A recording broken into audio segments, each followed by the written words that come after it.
বন্ধুরা যাদের মোবাইলে নতুন আপডেটের নোটিফিকেশন এসেছিল আর যারা নতুন আপডেট করেছে, তো আপডেট করার পরে যে প্রবলেমটা বেশিরভাগ হচ্ছে যে এখানে পার্টিকুলার কোনো আপনি যদি ওয়েবসাইট খোলেন, তো ওয়েবসাইটটা খুললে এরকম একটা ইন্টারফেস আসছে।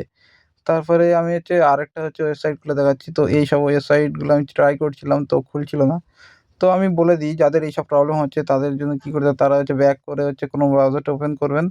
করে এখানে টিপে ধরলে আপনার এই আইকন আসবে। আইকনে ক্লিক করবেন।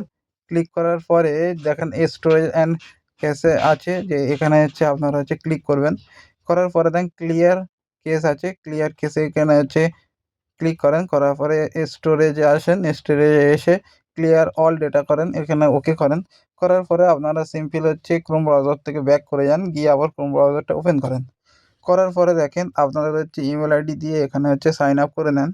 এখানে কন্টিনিউ আপনার ইমেল আইডিটা করে নিয়ে এখানে ইয়েস আই এম ইন করেন। করার পরে গট ইট করেন।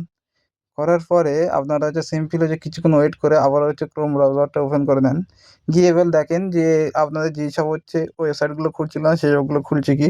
আমি এখানে কয়েকটা ওয়েবসাইট খুলছিল না, সেগুলো চেক করে নিয়েছি। আমার তো কাজ করছিল, ওয়ার্কিং করছিল।